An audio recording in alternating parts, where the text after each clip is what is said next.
This weekend, Jesus tells us the parable of the Pharisee and the tax collector who are at prayer in the synagogue.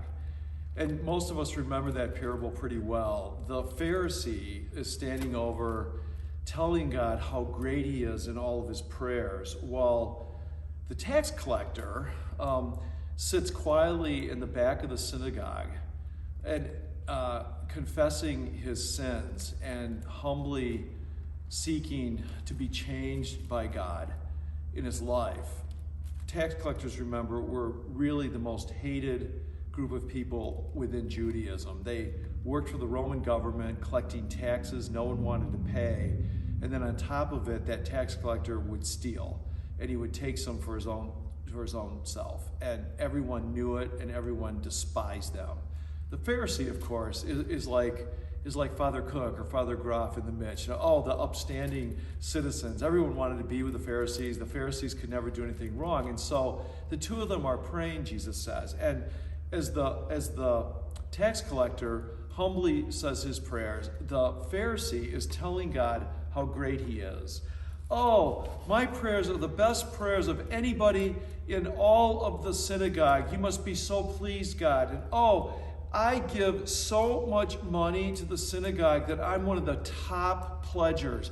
And that is so pleasing to you, God. I know you're proud of me. Oh, and on top of that, I've got 3 wonderful children who are doing so many good things in the world. And I did such a good job raising them that you must be so pleased with me, God. And then, you wouldn't believe what I do for everybody else in the community. I mean, I am feeding the hungry, and I'm helping people get places to live, and I'm giving good counsel to people who are sad. You'd be so proud of me. And then, of course, don't forget that I've also been blessed with some, pretty good looks. And God, thank you for giving me those good looks, because I can do so many wonderful things to build your kingdom. And eventually it falls, right? The wall falls.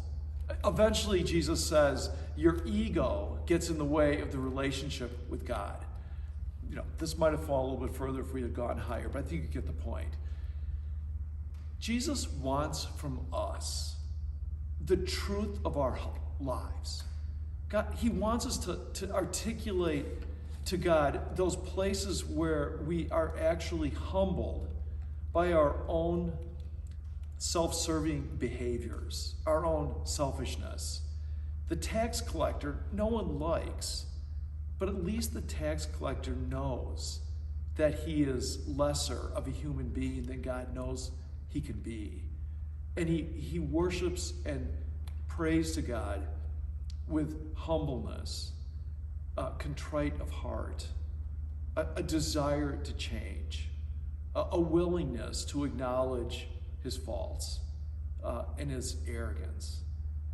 May that be true for you as well as for me. We don't have a lot of examples about that in today's culture, but we have examples with it within the family of God.